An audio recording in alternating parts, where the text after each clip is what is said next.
Chapter 5 Propinquity. Propinquity.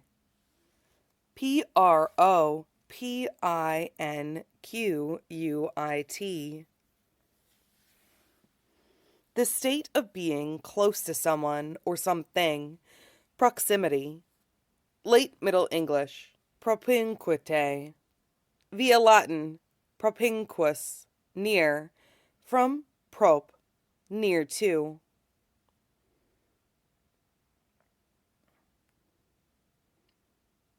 Traveling as a human is still stupid and boring, but at least this time Kurama has something to occupy his attention. How is this red? Did you paint it? Seated on Kurama's shoulder, one of his arms hooked over her legs to hold her in place, Naho pats at his hair, combing through the strands like she's looking for the real color hidden underneath. Kurama rolls his eyes a little where she can't see it, but answers as patiently as he's able. No, it's just like that. He does wonder, a little morbidly, why he doesn't simply look like Naruto, even though he's grateful for it. Just knowing this is Naruto's body is enough. It would be an even worse hell having to see his lost Jinchuriki staring back at him every time he looked in the mirror. Granted, he hasn't even done that much yet, regardless of it being Naruto's last suggestion, and despite having the opportunity at the end. It will feel final, Kurama thinks sadly. As grateful as he is, looking in a mirror will show him without a doubt that he's the sole occupant of this form, that there's little to nothing of Naruto left to it. The basic shape, maybe, and the blood Kurama has claimed with his last name, but everything else will be Kurama. And if the color of his skin and his hair is anything to go by, he'll look very little like his lost friend. Hound is watching them out of the corner of his eye, porcelain mask still concealing his face, but body language wary. The fact that he's walking next to them again is an improvement, though. He'd taken to the trees again the moment Naho woke up from her nap and started wanting to interact again. Kurama ignores the man as best as he can, although he's uncomfortably aware that this is indeed one of Naruto's precious people, more or less. Maybe not quite, maybe not yet, but the framework is there. Surely Naruto would want him to help, despite Kurama only having the vaguest idea how. After all, this isn't Naruto's beloved pervert teacher, porn book fixed firmly in front of his face, ready with a disarming, deceptive smile the moment anyone tries to take him seriously. This is Anbu's hound, alert but silent, with a weight of old, half-faded bleakness around him that sets Kurama's teeth on edge. He doesn't remember all that much of Hound's history, beyond the parts where it intersected with Naruto's. A bit about Anbu, a passing recollection that the brat's other sensei, Yamamoto, once served under him. Mention made of Itachi once doing the same. There's little else he can use to judge where he is in the time period, and it would definitely be suspicious to randomly ask how long ago the Kyuubi attack happened. Especially, Kurama thinks dourly, if it hasn't happened yet. Kakuzu's appearance was a clue, and at least means he's back sometime before Naruto's first Chunin exams. Hidan was a new member of Akatsuki when they started seriously hunting the Bijou, and if he isn't there, the organization is probably still gathering power. Maybe finding Han was a coincidence, or maybe they were starting with what they considered the weakest, least protected Jinchuriki. Since Han's known more for his steam-enhanced taijutsu than any flashy ninjutsu, and most of the others are wary or locked away. Still not a concrete marker where the timeline is concerned, and Kurama's getting frustrated guessing if... Hey, hey! Naho chirps, yanking just a little too hard on Kurama's hair and making him swallow a yelp. Are you a daddy too, Kurama? What the hell? Kurama eyes the girl on his shoulder incredulously, but in the face of her wide-eyed enthusiasm, can't quite muster the cutting retort he'd otherwise use. With a sigh, he rolls his eyes and says flatly, "No." Her expression crumples a little, and with a wild surge of terror at the thought of more tears, Kurama blurts out, "But I have siblings." Naho's expression brightens like he flipped a switch, more than quickly enough to send a trickle of suspicion sneaking through Kurama's mind, though it's rapidly forgotten when she says, "You do? Oh, how many? I've always wanted a little sister." Kurama hesitates, considering, but what the hell? It's not like the Bijou are widely known by their true names, rather than their tails. Still, probably best to avoid mention of Shukaku. The damn Tanuki has a bad habit of introducing himself, or boasting about himself by name in the middle of his rampages, and though it's unlikely Hound will make the connection, Kurama would rather not risk being ripped out of his body and sealed into another. If that would even work. He's a little curious, but definitely not enough to test it. "Well, I'd give you mine," Kurama answers dryly, "but I don't have a sister. I've got 8 brothers instead." He's wondered about that before, too, because as far as he knows, gender is a voluntary choice for the Bijou, but most of them use masculine pronouns or male names. Chome is the only one he'd peg as female, or maybe neither. But given how the Nanabi talks, he's not going to make that call until he asks. For now, he'll stick with the default. 8? Naho sounds odd. Kurama gives her a quick smile, ducking a little to keep her from whacking her head on a branch. The forest has been getting thicker as they move towards Konoha, and they've been walking through trees for at least 2 hours now. Yeah, I'm the oldest. By like 12 seconds, but it counts. And Shukaku can just go suck on a lemon. They're all really silly, even though they're powerful. Matatabi likes to run up and down mountains for fun, and Saiken's always blowing bubbles. Well, his Jinchuriki is, but Kurama knows the Rokubi. Saiken is just as fond of them as his host. Besides, a little embellishment never hurt anyone, and it's not as if Naho is ever going to meet the other Bijou. Naho giggles, finally abandoning Kurama's hair to reach up and snatch at pretty leaves. "I bet you live in a big house," she says, stretching her arms out wide. "You'd need 8 bedrooms and a big kitchen and a big table and..." She trails off, face scrunching a little as she clearly tries to think of everything. Kurama can't fight a faint, mostly sad smile, though he doesn't let her see it. The last time he saw all of his fellow Bijou in one place, they were preparing to defeat Kaguya for the first time. After that, by the time they realized she'd managed to leave traces of herself scattered around the world, and then come back through them, Chome and Isobu had both been devoured.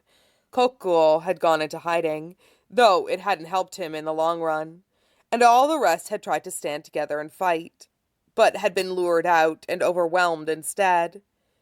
The only ones Kurama ever saw after that were Shukaku and Gyuki, mostly because their Jinchuriki joined Naruto in spearheading the resistance. The Ichibi and Hachibi had also joined them, if briefly, but Kaguya had gotten to them in the end. She got to everyone in the end. "Do they live in Konoha too?" Naho asks, bending down to peer at his face, and Kurama tries to wipe away all the melancholy that's gathered. "No," he manages after a second of struggle. They live far, far away. I don't think I'm going to be able to see them again for a while. Hound casts him a sharp look that shades toward considering, and Kurama ignores it. He doesn't want to think about what he's giving away, or what assumptions the Anbu might be making. It's none of his business. Besides, if he thinks too much about it, the lump in his throat, stupid, because it's not like he was ever close to the other Bijou, or friends with them, or anything. Even though the ones he knew are as dead as creatures of chakra can be, that lump will choke off his breath, and that's definitely an ignoble way to die. There's a pause, and then small arms wrap around the top of his head as Naho hugs the only part of him that's within easy reach. "I'm sorry, Kurama," she says, and she sounds sad for him, even though she was the one who just got kidnapped by bandits and held hostage for who knows how long. "I'm sure they miss you lots and lots. You're a really good big brother." He's not. He wouldn't even count himself a good friend. But she can hardly know that. "Thanks, princess," he murmurs and pats her knee gently. "I'm sure you'll be a great sister if you ever get the chance." She smiles at that, entirely pleased, and starts chattering about dolls and dress-up and all the things she could do with a sister. And for the sake of his own sanity, Kurama tunes most of it out, though he tries to make interested noises at the appropriate times. Hound, he notices sourly, is edging away again, as if he's about to make for the branches and hide. But Kurama is on him, the coward. The knowledge of how bad he seems to be with kids is tempered by the memory of Naruto's Genin team, while Kurama has to stifle a snicker. If ever a man deserved to get saddled with Uzumaki Naruto, Uchiha Sasuke, and Haruno Sakura all at the same time, it's him. And Kurama means that in every conceivable way. It's slightly possible he still carries a grudge for that 1,000 years of pain incident, but Kurama is definitely not telling.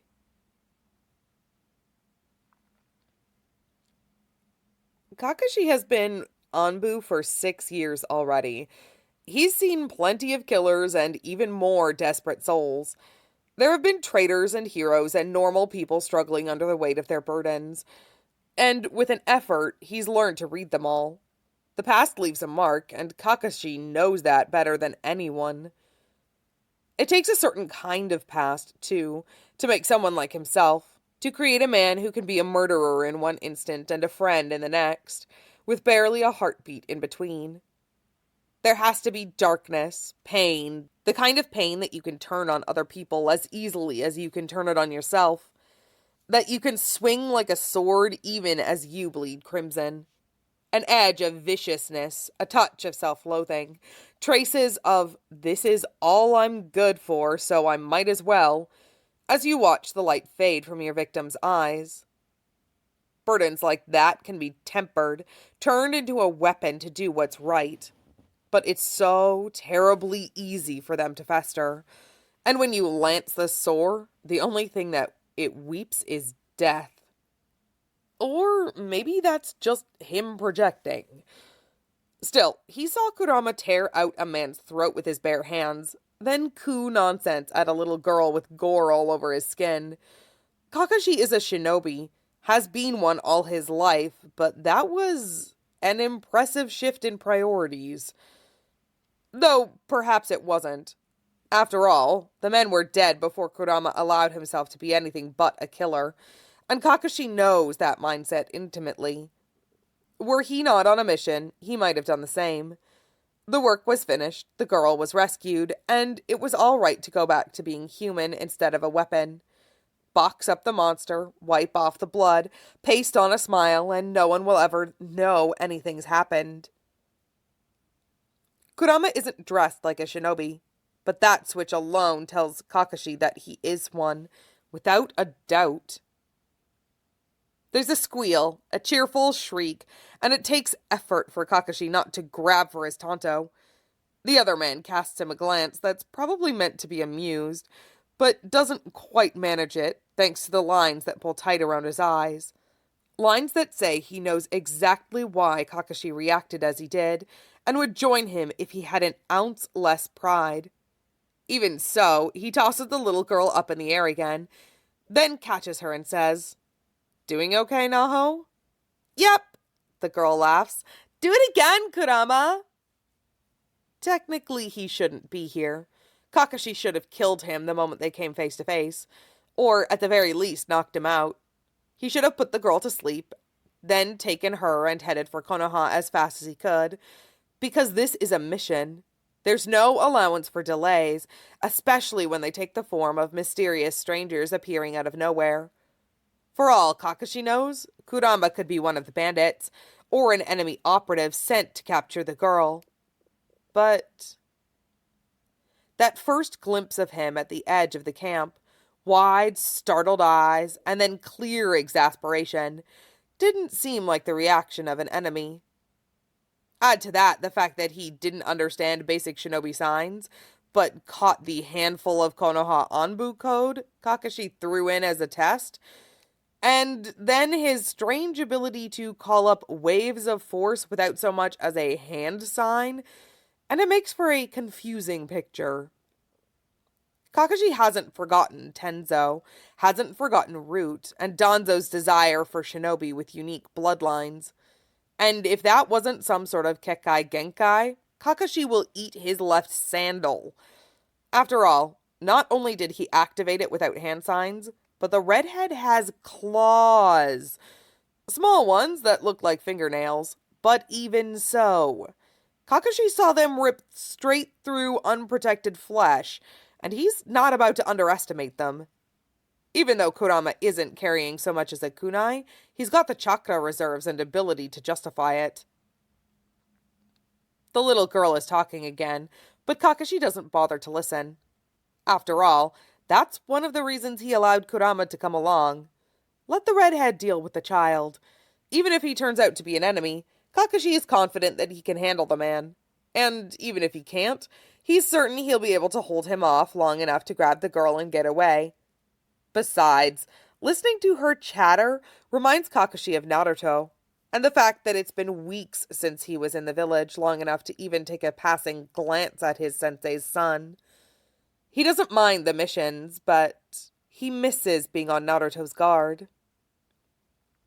"Are you a shinobi like Sir Anbu?"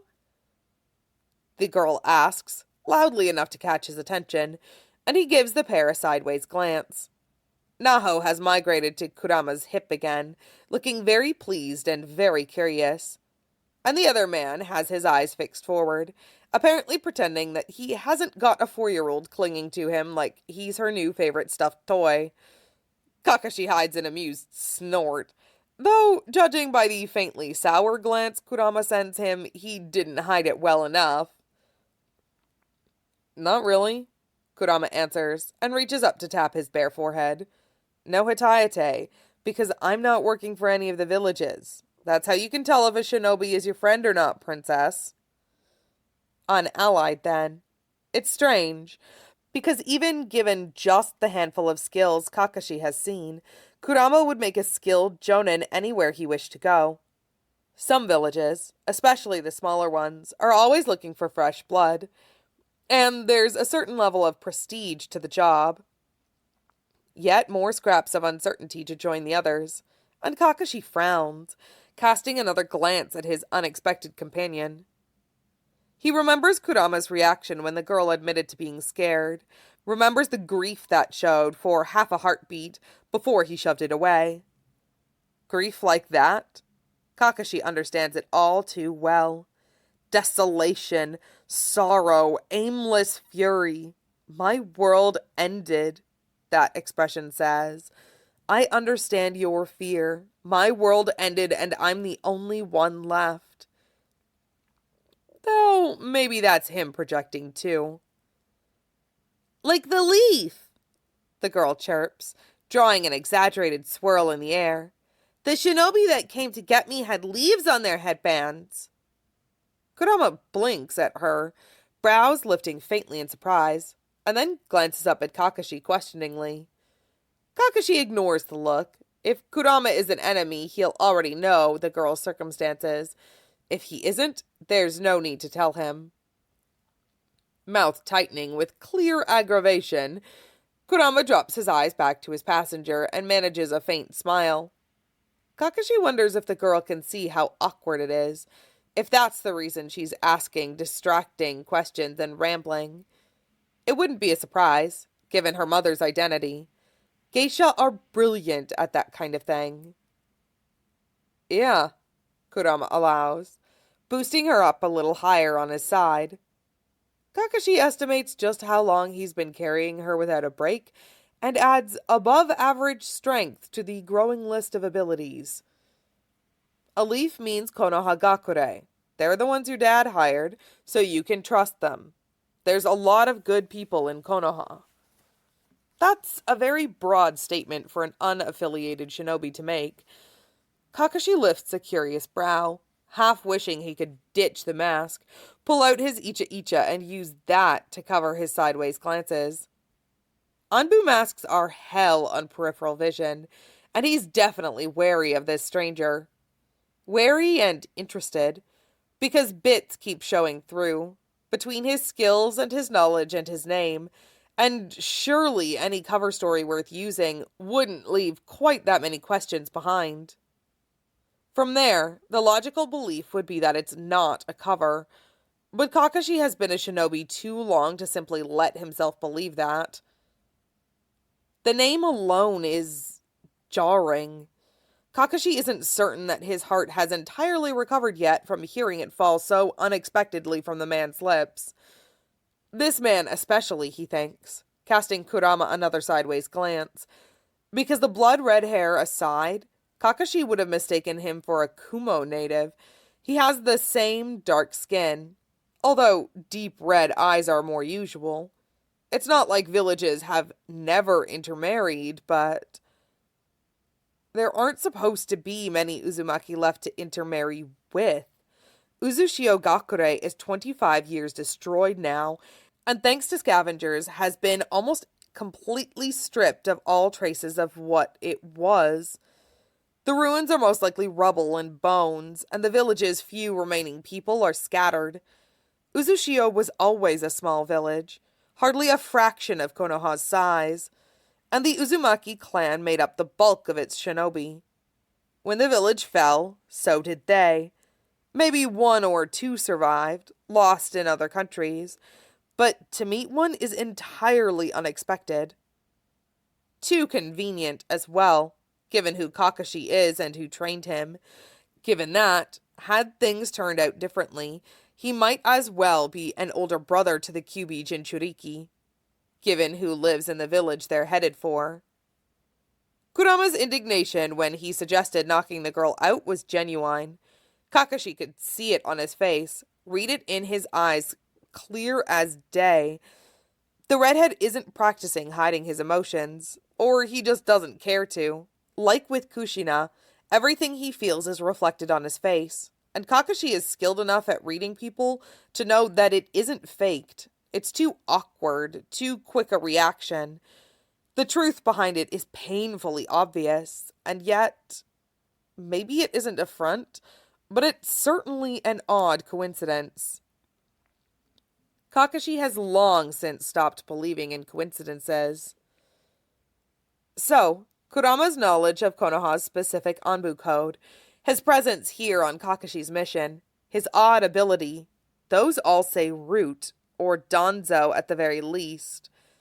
On the other hand, his hair, his emotional nature, and his chakra reserves say stray Uzumaki. To be honest, that fits better than the root theory. Danzo takes care to stamp every bit of sentimentality out of his operatives, and Kurama's reaction to the girl has been nothing but sentimentality. It's possible that Kurama is exactly who he says he is, even if it's not exactly likely. After all, he looks at least 10 years older than Kakashi. or maybe a little more. That would put him at around Minato's age, and 10 when Uzushio fell. Given the friendship between Uzushio and Konoha, it's conceivable that he learned Anbu signs there.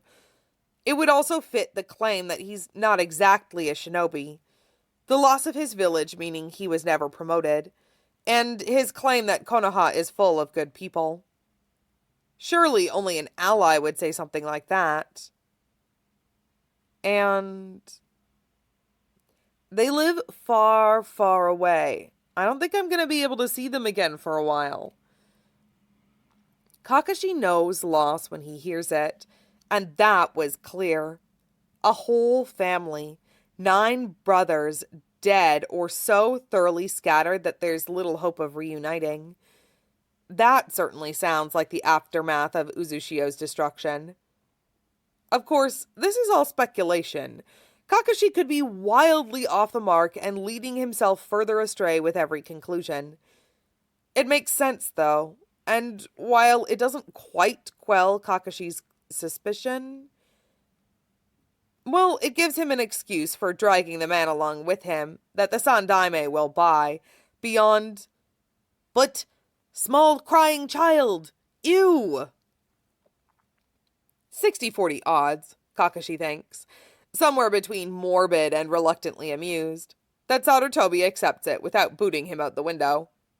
If, of course, Kurama doesn't turn out to actually be an enemy and try to slit his throat sometime in the night. You said Konoha was about a day and a half? Kurama asks suddenly, making Kakashi glance over. The girl is sacked out on his shoulder again, drooling a little, with one small hand fisted in black cloth.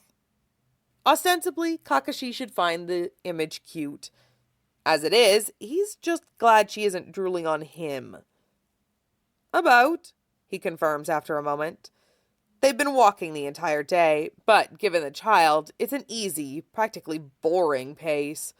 On his own, Kakashi could have been at the village hours ago. Kurama huffs a little, mutters something that sounds close to, like pulling goddamn teeth, and then raises his voice to add, You good to keep walking? Kakashi calculates the distance. If they don't make camp, which honestly sits better with him than leaving himself vulnerable to an unknown shinobi for hours at a stretch, they can make it back to Konoha by midnight or a little after. Inconvenient timing, but Kakashi doesn't think the Sandaime will be too put out to be dragged out of bed then. He was the one to assign Kakashi this mission and make it an A rank despite the lack of real danger.